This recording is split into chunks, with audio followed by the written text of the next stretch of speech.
Buenos días, Teodoro. Buenos días. Es un gusto estar aquí platicando contigo con el tema que escogimos hoy, que es urbanismo. Vamos a hablar un poco, para empezar, del plan maestro de la ciudad universitaria, que fue uno de los primeros ejercicios. Nos remontamos a importantes cuando eras todavía estudiante en la escuela. 52 años. Es un poco el principio, el primer ejercicio importante, conocido por lo menos para generaciones posteriores de Teodoro González como urbanista, ¿no? Me gustaría que hablaras un poco de cuáles eran los ideales de ese estudiante de hace 52 años y cómo... Bueno, primero fue un gran atrevimiento, ¿no? Porque era meterse en un concurso interno de los maestros para saber cuál iba a ser la idea que se iba a desarrollar en la escuela como propuesta a un concurso nacional, ¿no? Y pues trabajábamos todos con maestros, ¿no? Entonces yo dibujé el plano de Pani y me di cuenta de que era un urbanismo, pues, del siglo XIX completo, ¿no? Glorietas, edificios, remates, se acabó, ¿no? Entonces dijimos, no puede ser que una gran obra como la que se va a hacer, moderno, la primera obra moderna, tenga un plano de conjunto bastardo, ¿no? Y nos metimos en un despacho, 3 estudiantes, nos pedimos prestado un cuarto como despacho, ¿no? Y durante un mes elaboramos la idea y salió ese plano que, pues, deformado es la ciudad universitaria. Fueron muchas vicisitudes para que se aprobara, que sería muy largo, donde José Villagrán García tuvo una gran participación porque se entusiasmó con la idea y él lo apoyó, ¿no? Y después toda la escuela trabajando en el plano y ganamos el concurso, por supuesto. Y después, un poco impulsado por esta vocación iconoclasta, moderna y obviamente inspirado por Le Corbusier, te inicias un viaje de estudio, de trabajo a París y te incorporas al taller. Yo veía que yo necesitaba otra cosa, ¿no? Necesitaba primero conocer más cosas, ¿no? Tener más mundo.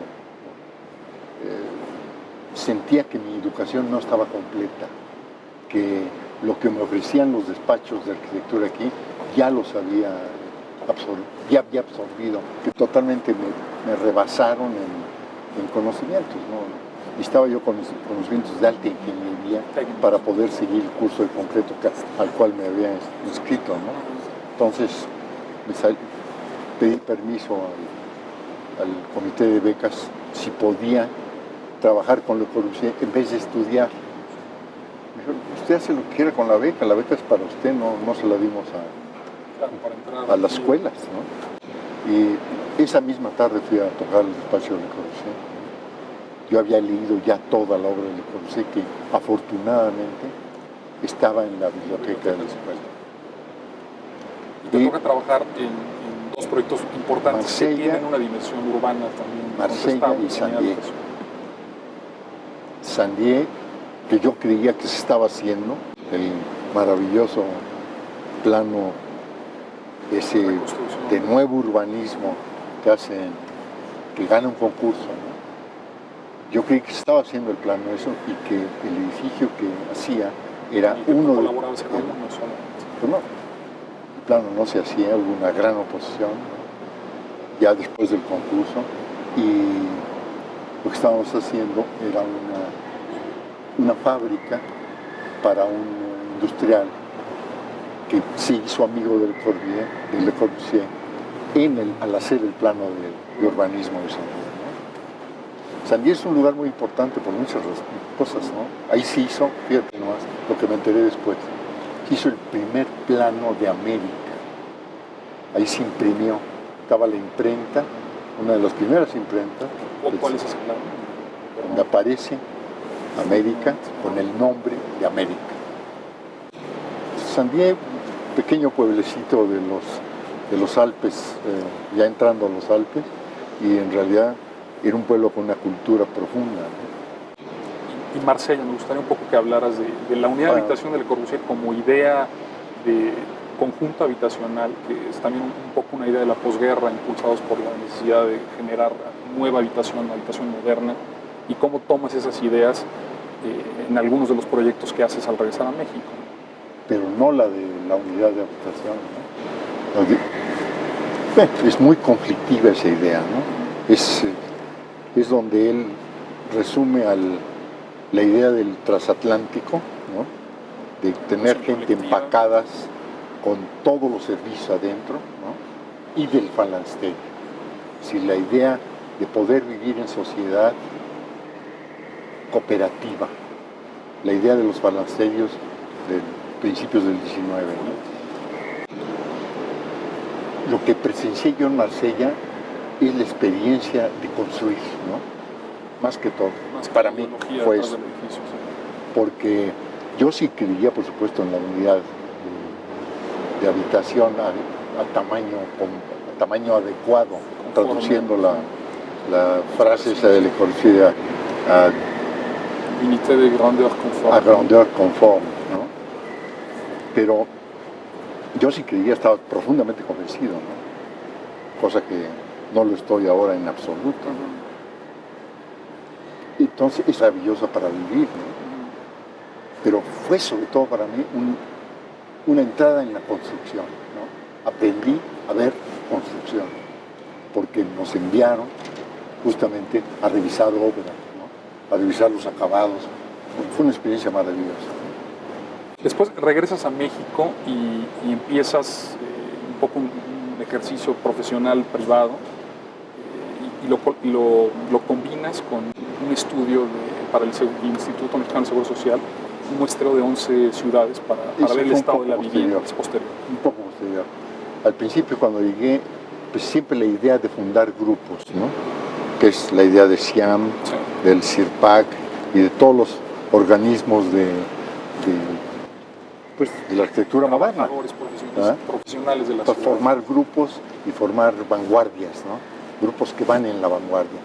Y formamos un pequeño grupo con 6, 7 compañeros, se llamaba URPAC, Urbanismo, Prefabricación y Arquitectura, ¿no? Nos interesaba el urbanismo y la arquitectura, pero vista a través de la prefabricación, ¿no? Y afortunadamente, tú sabes la experiencia que tuve en los 3 años, haciendo una enorme residencia que estaba sobre Reforma, al final de Reforma, desgraciadamente destruida hace como 8 años, para Alberto Catán, el padre del músico, ¿no? Que era un industrial muy inquieto y lleno de ideas, y quería que su casa fuera diferente. Entonces, su casa es una gran residencia de 1.200 metros cuadrados, de una plataforma levantada sobre postes de concreto y encima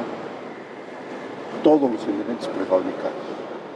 Entonces fue un laboratorio maravilloso, fue un poco angustiante para nosotros porque lo hice con Armando Franco, carecíamos de experiencia, aprendimos a construir allí, ¿no? Entonces en eso era una angustia, ¿no?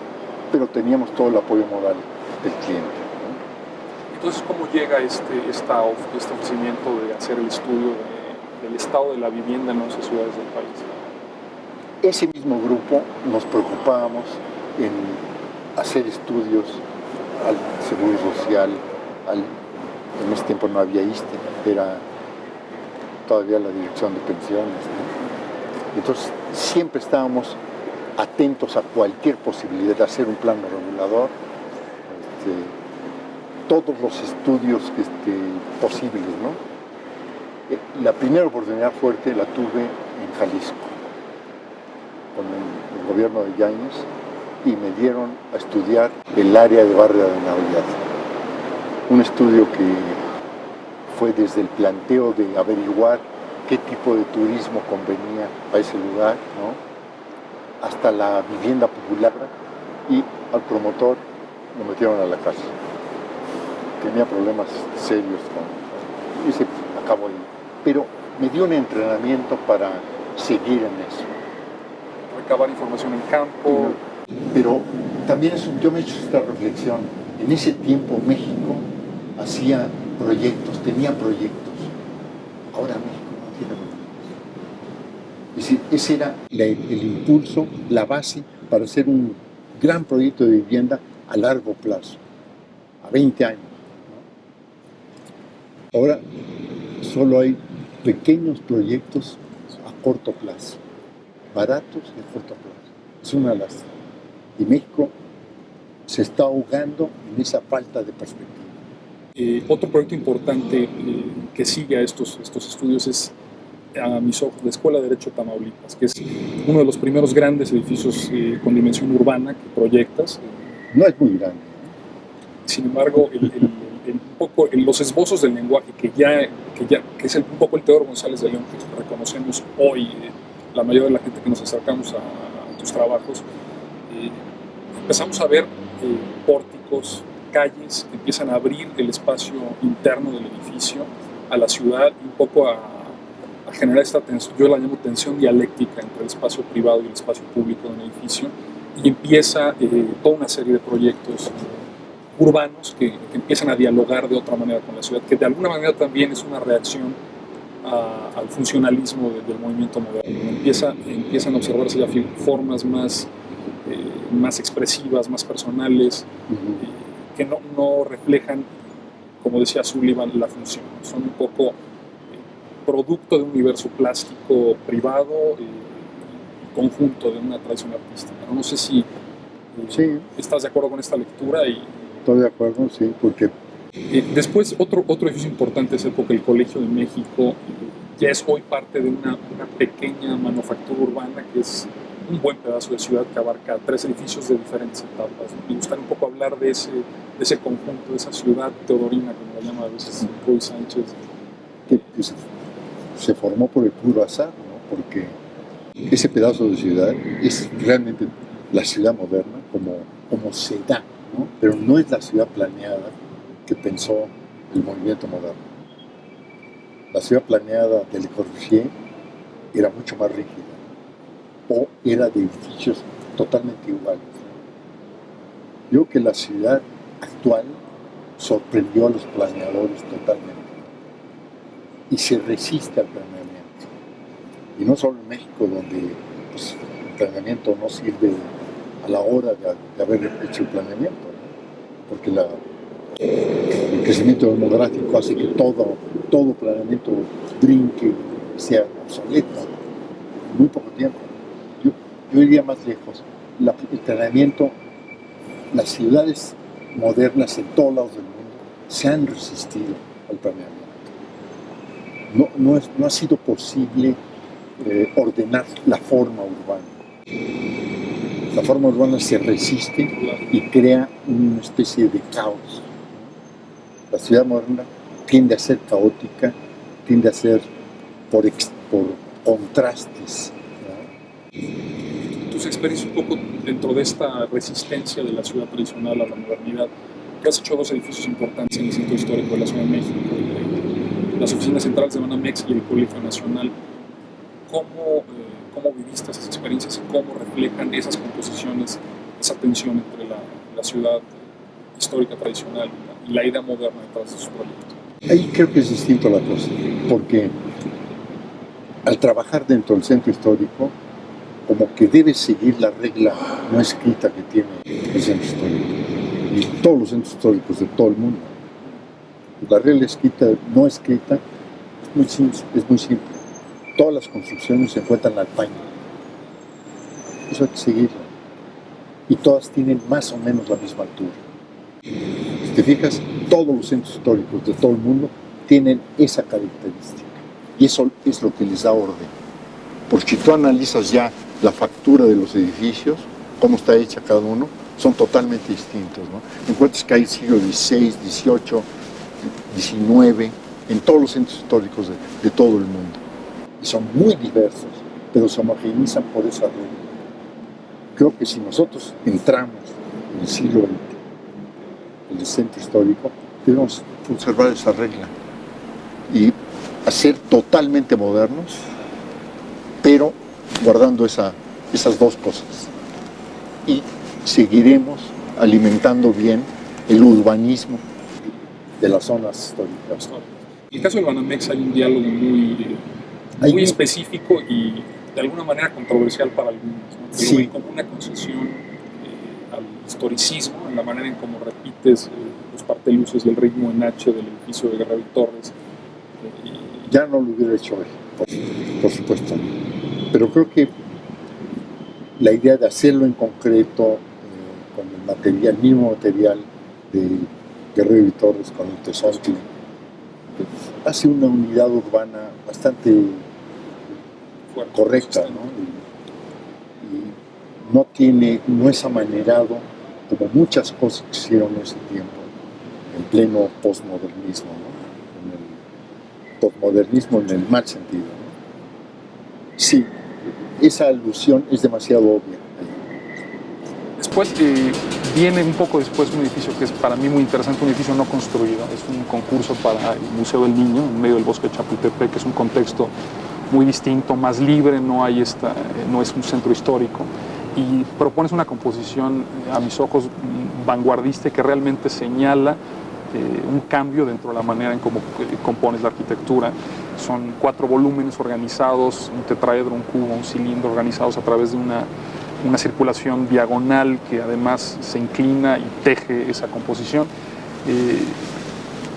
A mí me gustaría un poco, ya sé que no te gusta hablar específicamente de cómo tu actividad privada en tu taller de pintura y trabajo plástico informa esas composiciones, pero ¿podrías decir algo de por qué lo practicas y qué relación encuentras dentro del trabajo privado de tu taller de pintura y ya una composición arquitectónica como por ejemplo el Museo del Niño, que es... Ese edificio, tienes razón, y sigue siendo para mí importante como una búsqueda de un nuevo lenguaje. Mi preocupación siempre ha sido no repetirme, ¿no? Y en este sentí que el no repetirme realmente se lograba, ¿no? Y si logré otra composición que tú la has definido pero son los críticos los que me hacen ver a mí esto. Mi búsqueda más bien es un poco ciega, ¿no? Yo busco no repetirme y de repente alguien me dice, pero mira, es que lograste esto. Me doy cuenta entonces, después. No parto de una idea a priori, decir, ahora voy a componer con cuerpos, con volúmenes aislados, ensamblados, ¿no? Eso es, claro, no es deliberado, quien lo dice eso, quien dice que proyecta por programa estilístico, por programa, está mal, ¿no? No le creo, vamos, ¿no? Uno se da cuenta después, siempre, ¿no? Y sí creo, para mí sigue siendo un punto de cambio, ¿no? Ese edificio, y trato de seguir ese mecanismo con el cual llegué a ese para mis nuevos edificios, ¿no? Sí fue una buena experiencia trabajar volúmenes distintos y lo he intentado en el conservatorio, ¿verdad? En la Casa Amsterdam también, ¿no? Y todavía creo que es un camino a andar. No sé realmente a qué se deba, si es por mis trabajos plásticos, que son como... Es una vida, es algo que has incorporado a tu manera de vivir, a tu manera de cotidianidad. Pero no sé si realmente hay una relación directa entre una cosa y otra. Son 2 pasiones que cohabitan. Por supuesto que hay cierto parecido, cuando lo veo de repente en un libro, hay cierto parecido, ¿no? Pues yo no sabría decirlo. Y creo que De Corbusier decía que su actividad plástica era un laboratorio de formas, ¿no? Es muy bonito, ¿no? Puede ser, ¿no? Hay una dimensión de los ensamblajes. Detrás de la historia pictórica, de repente empieza a haber dentro de la pintura relieves y volúmenes que se adosan a la superficie y empiezan, ya actualmente los ensamblajes son muy escultóricos. De hecho, en la exposición de Tamayo diseñaste una pieza escultórica que daba entrada a la exposición. De alguna manera, visto cronológicamente, los trabajos han ido dejando la bidimensionalidad y se han ido despegando de ese respaldo. ¿Cómo fue que sucedió esto dentro del taller de pintura? Pero fíjate también que es una bidimensionalidad sospechosa, ¿no? Porque yo le sigo pintando sombras a esos volúmenes, ¿no? Entonces, no es una escultura como la que tenemos aquí atrás de Juan, que las sombras las da el volumen, ¿no? En estos ensamblajes yo sigo pintando las sombras a los volúmenes, ¿no? Que es un poco un contrasentido. No sé si me... Sí, es un movimiento, de alguna manera el volumen sale y la sombra... Y la sombra lo acusa o lo niega, porque si la luz está en el sentido contrario, entonces las sombras le niegan. Esa ambigüedad me interesa, quiere decir que todavía no se ha desprendido de ser pintura, no es escultura. Y eso me interesa como ambigüedad en esas obras. Llegamos entonces al conjunto de bosques, que es una obra probablemente la más importante, donde estamos ahora exactamente. La obra más ambiciosa y la más importante en la que se ha involucrado tu taller. Detrás de este edificio, que es inmenso, es un recinto rodeado por edificios horizontales de 6 y 7 niveles, en el que el proyecto total incluirá 2 torres altas de 35 niveles. Sí, que le llamamos patio urbano, ¿no? Que fue la idea que ganó el concurso, ¿no? Creo que cuando uno tiene un encargo de este tamaño, sí es una obligación del arquitecto crear un enclave urbano que tenga orden formal. Es decir, un lugar donde el visitante, el que pasa, ¿no?, sienta que hay un remanso de orden, ¿no? Eso creo que es casi como una obligación para los grandes conjuntos. En el estado actual que tiene la ciudad moderna, ¿no? En que fuera de esos enclaves planeados hay puro caos, ¿no? Y hay lo que, es decir, la plástica, cuando se da en ciertos lugares, es a base de accidente y de azar, ¿no? Nueva York es el ejemplo máximo de eso, ¿no? Tenemos lugares inmensamente poéticos y exaltantes dentro de Nueva York, otros bastante feos, pero unos maravillosos que son producto del azar, ¿no? Del puro azar. Y esa es la vida, esa es la ciudad moderna, ¿no? Pero cuando hay posibilidad de diseñar un conjunto grande, donde se repite un pórtico en todos los edificios, una sola ventana, que no va a querer decir monotonía, ¿no?, sino simplemente un orden, ¿no?, establecer un orden, porque los volúmenes son muy diversos, ¿no? Creo que esa es un poco la tarea del arquitecto cuando le toca hacer un gran conjunto. Crear puntos que dicen que en la ciudad van a ser lagunas de orden, ¿no?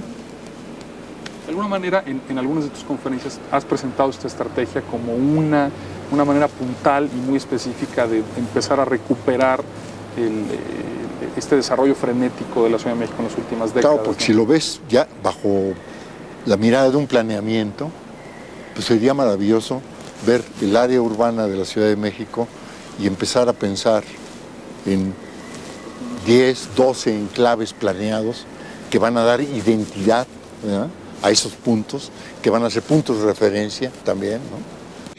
Creo que puede ser una muy bella política urbana crear esos enclaves, ¿no?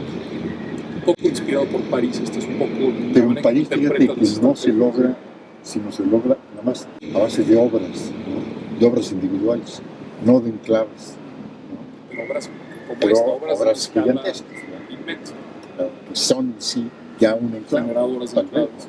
En noviembre del año pasado se realizó un congreso en San Ildefonso, en el que tú participaste, dedicado a un proyecto que se inicia dentro de la Facultad de Arquitectura de la UNAM.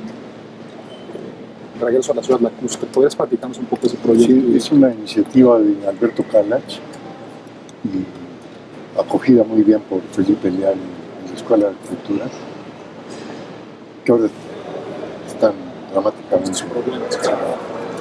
Pero yo me he metido con gran entusiasmo a apoyarla y a participar, porque creo que la Ciudad de México necesita proyectos, que lo decíamos un poco al iniciar esta... Claro, otra estrategia puntual de recuperamiento. de infraestructura. La Ciudad de México necesita muchos programas más de infraestructura y a largo plazo. Esos programas no pueden ser de corto plazo ni de bajo costo. Es comprometer varias generaciones en eso. Y México necesita meterse a programas de ese tipo, ¿no? Necesita rescatar su horizonte que teníamos visible de montañas, ¿no? Con un programa a largo plazo que quite y purifique el aire. Y parte de eso puede lograrse recuperando los lagos. Recuperando los lagos, además, lo que es ahorita un páramo seco, espantoso, se convierte en un cuerpo de agua, un lugar que puede ser de recreo y de habitación al borde del lago. Es decir, cambiamos totalmente la perspectiva de esta ciudad que crece y no le vemos el fin, a tener un horizonte en el futuro con una ciudad recuperando los lagos. Se me hace que hay que ponerle la tarea del urbanismo de aquí en adelante dentro y resolver el problema del agua, porque ese lago está mezclado con programas que pueden resolver el problema del agua. Es un proyecto que fue premiado en la Quinta Bienal. Es uno de los pocos ejercicios habitacionales que has hecho en las últimas décadas. Hiciste, como mencionabas al principio, la Casa Catán y varias casas contemporáneas. Desde entonces has trabajado más bien dentro del ámbito público de edificios a gran escala. Entonces, este regreso al ejercicio habitacional es doblemente interesante. Yo veo en la casa un nuevo movimiento dentro de tu discurso. Esto lo tomo de citas en conferencias tuyas. Hablas frecuentemente de Alberti y de cómo ve dentro de la casa un modelo para la ciudad y viceversa, en la ciudad un modelo de casa. Yo siento que esta casa de alguna manera viene a cambiar este discurso de esta dialéctica del espacio privado y el espacio público dentro de una composición íntima que dialoga más hacia su propio patio interior, sus dos patios interiores, que hacia el contexto en el que se insertan. No sé cómo veas esta lectura. Bueno, en ese sentido tienes razón.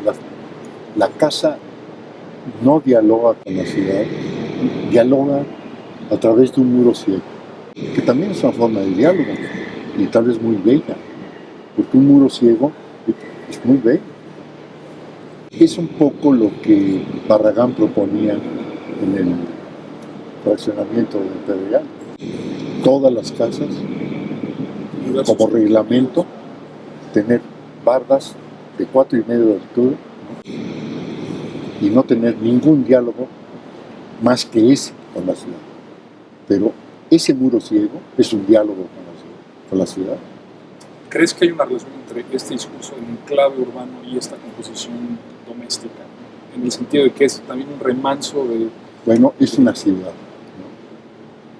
¿no? Siguiendo la metáfora de Alberti, una casa es una ciudad. Y una ciudad es una casa. Es muy bonita esa metáfora, ¿no? Pero si tú te pones a ver realmente lo que es una casa, es una ciudad porque tiene todos los componentes para que desarrolles tu vida ahí adentro en 8 horas, ¿no? O 10 horas que pases, ¿no? El día. La otra la pasas fuera. Y, o sea, alrededor de un patio, en realidad son 2 patios, uno pequeño y otro mayor, y lograr totalmente privacidad entre el espacio del patio, el espacio exterior y el espacio interior. Eso no se podría lograr si te abres, si te empiezas a comunicar con la calle, con el espacio público. Entonces, crear esa relación entre espacio abierto y espacio cerrado en entera intimidad solamente se logra cerrándose a la calle. Y en esa casa es lo que quise conseguir. Aparte de ser una composición con volúmenes distintos, ¿no? Son 4 volúmenes que están jugando, pero sobre todo en cualquier lugar donde estás de la casa, tienes visuales largas entre espacio cubierto y espacio abierto. Esa dialéctica interior-exterior está totalmente contenida. Como si fuera un espacio público, que es la metáfora de Alberti, el espacio abierto. Solo que ahora este espacio está dentro del universo de la casa. Y te da una privacidad total a tu vida privada. La Embajada de Berlín, por último, que es un proyecto importante que ganaste el concurso. ¿Qué nos puedes decir de ese proyecto? Está totalmente terminado el proyecto ejecutivo, hecho en asociación con un equipo alemán. La ley alemana nos impide trabajar directamente, entonces necesitamos asociarnos. Ha sido muy feliz la asociación, un equipo muy respetuoso, muy difícil por el trato con las autoridades, a pesar de que tenemos todo el apoyo del alcalde de Berlín. Hubo necesidad de 60 visitas a la alcaldía de Tiergarten para la aprobación. 60 visitas. Y el proyecto no sufrió ningún cambio después de esas 60 visitas. Es un lugar maravilloso. Creo que se consiguió un diseño bastante fuerte en el sentido de un parteluz que ponemos de la fachada principal, que envuelve las dos fachadas, ¿no? Va a dar una sensación de transparencia y de monumentalidad a la vez, que es un poco lo que requiere el edificio, ¿no? Y la respuesta también al lugar maravilloso en que está. Concreto blanco, como este edificio en el que estamos ahora. Igual a este concreto, pero para poderlo conseguir allá, porque esto es exclusivamente a base de mano de obra, ¿no? Vamos a llevar una cuadrilla de cinceladores de Chimalhuacán, que son los que cincelaron este edificio, han cincelado casi todos los edificios míos. La vamos a llevar allá, ya tenemos calculada el costo de viaje, de ropa para el invierno, y sale a la quinta parte del costo si lo hiciéramos con mano de obra alemana. Tenemos el apoyo del alcalde de Berlín para todos los trámites migratorios. Va a ser una gran experiencia poner este acabado en Berlín, ¿no? Un acabado que revela la mano de obra, ¿no? Porque no se puede, es decir, luego que lo ves, denuncia que está hecho con la mano, ¿no? No está hecho con máquina y se ve, ¿no? Eso me interesa mucho, ¿no? En el tratamiento del concreto. Esperamos que muy pronto se resuelva ya la propuesta es que lo construya un banco alemán, ¿no? Y se lo venda en una especie de renta para que el gobierno mexicano no tenga que invertir, sino lo vaya invirtiendo como renta. No sé si podemos terminar ahí o...